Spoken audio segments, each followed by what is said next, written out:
Man, I should have shuffled my deck better. This opening hand is awful. Hey there, kiddos, and welcome back to the channel. I'm Uncle Frank, hoping that you are having a great day. And in today's video, I'm going to be sitting back in my very comfortable chair, relaxing and having a conversation with all of you guys about this behemoth. This chunky boy. This thing is so big, I could bludgeon someone with it. This is ElfQuest, Volume 1 of the complete story. This is one of my favorite comics of all time, and indeed one of my favorite fictional stories of all time, period. ElfQuest follows a group of elves, the Wolf Rider tribe, so named because they ride wolves, led by Cutter, so named because he's very good at cutting things, who have a rather bad run-in with some humans. Their home is destroyed, and they have to go on a quest. These elves have to go on a quest to find a new home. And along the way, they encounter all kinds of magical creatures like trolls, other elves.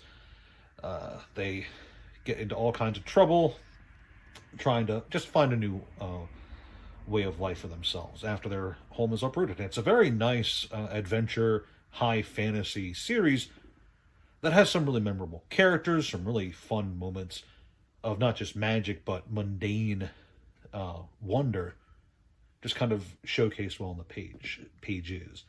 Good art, relatable characters, a lot of good stuff. But I lied to you earlier.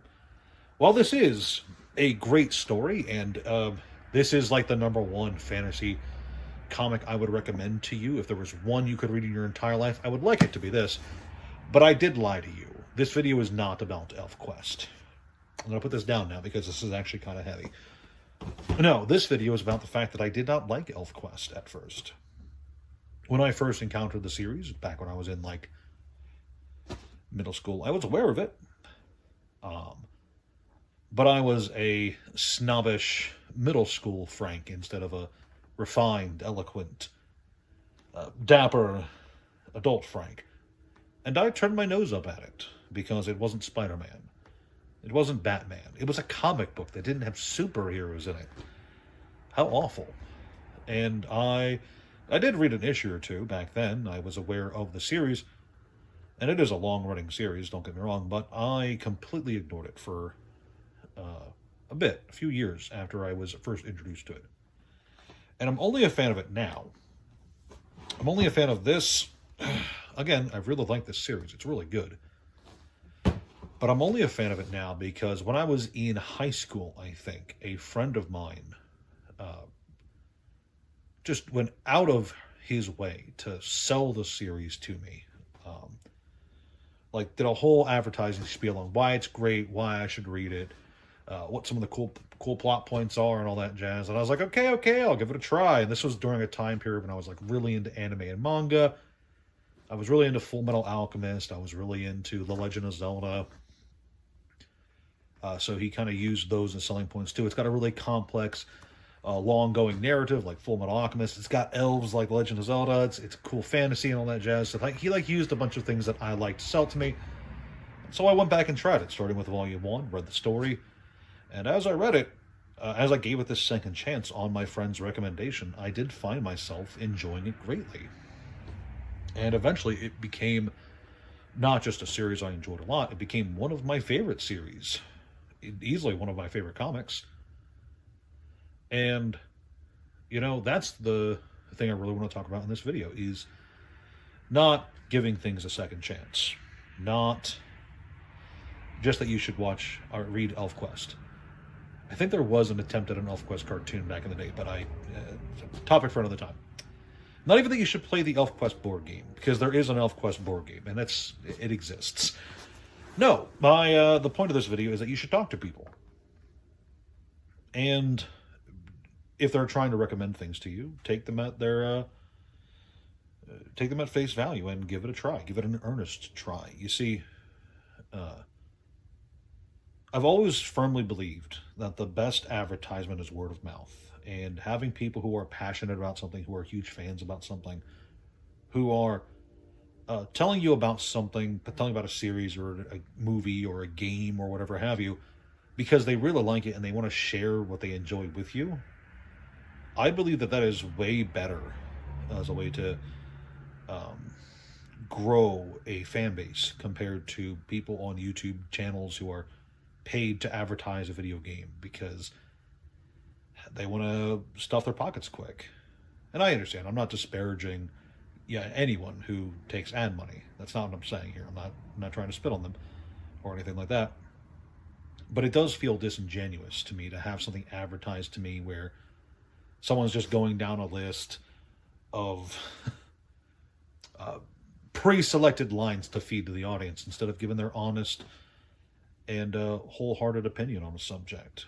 You know, when you get that natural, from the heart attempt to convince you that something's good, I feel that that's way better. It's part of why I don't want to do any advertising on the channel. I will gladly review things for companies. I will gladly talk about new releases, and if I like them, I'll tell you about it. But I don't want to do advertising because I feel like that's just disingenuous. You know, I don't want anyone to try something because I was paid to tell you to try it, and then it turns out to be an awful product or service or whatever. But when it's a genuine plea, a genuine, hey, you should try this, you know, whether it's coming from me or anyone, honestly, I strongly encourage you to give it a shot.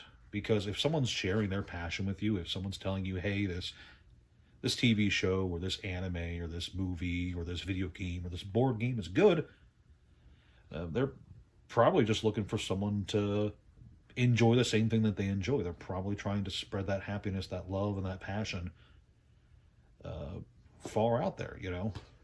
And sure, this is how people like me get into, gotta lift this again, things like ElfQuest. But that's also how small TCG communities and smaller town LGSs start up. You know, not every small LGS is going to have a dedicated Magic the Gathering or Yu-Gi-Oh! Group that shows up every week to attend F&M or the Yu-Gi-Oh! Equivalent of F&M. It's going to be one or two passionate people in these smaller areas who are telling all their friends, hey, over here at this card shop, we've got a tournament running. You should come. There's people who will go out of their way to build extra decks to have decks on hand for anyone who comes through the door. There's people who will go out of the way scheduling, they'll use their time, their energy to try to get as many people to show up as possible to have these fun little get-togethers, these fun little events. And it's not just for card games. Again, this is for anything. Video games, D&D, you know, arranging a D&D game can be a nightmare in and of itself with scheduling conflicts and all that jazz. But what I'm really trying to say in this video, because this was meant to be a quicker one, is if people are trying to genuinely share their passions with you, you know, I know it's easy to say, yeah, I'll check that out and then just quickly forget about it, but write down a list, create a new backlog of recommendations, and give things a try. You know, there's all kinds of cool stuff out there. You're not going to like all of it. You know, I could list 10 anime right now that I think you could probably give a shot in the next few weeks, and I'd almost guarantee that you, the viewer, are going to like maybe 3 of them. And that's fine. But I'm not trying to get you to like all of them. I'm trying to share my passion with you. You know, I could list 10 video games that I really think are cool, and you might like a few of them. I'd be happy if you liked even one of them. But what makes me happier is knowing that you at least give it a try. And I'm sure that when your friends reach out to you and recommend something to you, they'd appreciate it a lot if you try as well. And it's not even just friends, you know, talking to random people at the game shops you hang out at or on the forums and say, hey, is there any cool stuff lately? You're going to get at least 1 or 2 people who's really eager to share something with you. You know, over on the Discord, we've got a guy from the Discord, and he likes to share his watches. I don't know anything about watches, and I don't think I've ever indicated ever that I'm into watches. I don't think anyone on the server has indicated that they're into watches, but this one guy, he likes to show off his watches. He likes to show off these really nice watches from time to time that he just buys because he likes collecting them. We have someone on the server who buys Transformers and Bionicles. We have users who like to show off their card collections and whatever have you, you know. And these are just people who are super passionate about what they like, and they like sharing their passion with others. And I just think that that's cool that they want to share that with me, you know. So I suppose what I'm really trying to say in this video is, you know, if someone's trying to get you into something, at least give it a try. You know, they're sharing it with you for a reason. It means they care. That's pretty cool. So thank you guys so much for sticking around this long into the video. Please like, share, subscribe.